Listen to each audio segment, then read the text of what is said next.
بسم اللہ الرحمن الرحیم۔ السلام علیکم۔ فرشتے نے کہا خوشخبری ہو اس کے لیے جو 3 بار یہ دعا پڑھے۔ ہر دعا ہر حاجت قبول، بڑا ہی طاقتور وظیفہ۔ دعا کی قبولیت کے لیے متعدد اوقات اور جگہ ہے جن میں سے ہم کچھ یہاں بیان کرتے ہیں۔ مصیبت آنے سے پہلے ہمیں کیا کرنا چاہیے؟ عبداللہ بن عبید فرماتے ہیں کہ میں نے اللہ کے رسول صلی اللہ علیہ وآلہ وسلم سے عرض کیا کہ میں کیا پڑھوں اپنے حفاظت کے لیے، مصیبتوں کو ٹالنے کے لیے، پریشانیوں سے بچنے کے لیے میں کیا پڑھوں؟ نبی اکرم صلی اللہ علیہ وآلہ وسلم نے ان کو حل بتا رہے ہیں کیا پڑھنا ہے۔ تم نے اپنی مصیبت، پریشانی اور غم کو دور کرنے کے لیے، اور اتنی چھوٹی چھوٹی دعائیں ہیں ہم یہ نہیں کرتے۔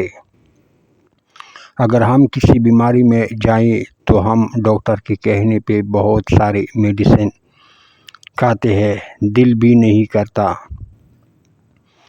میڈیسن کھانے کو، لیکن ہم کھاتے ہیں کیونکہ بیماری کنٹرول کرنا ہے۔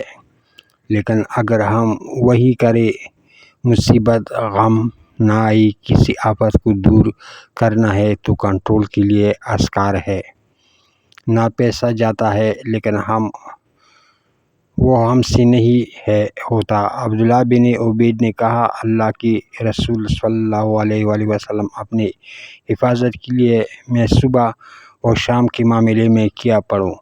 تو نبی اکرم صلی اللہ علیہ وسلم فرماتے ہیں صبح اور شام 3 مرتبہ تم سورۃ الاخلاص پڑھو، پھر 3 مرتبہ سورۃ الفلق پڑھو، پھر فرمایا 3 مرتبہ سورۃ الناس پڑھو، مطلب 3 سورت ایک ساتھ پڑھے۔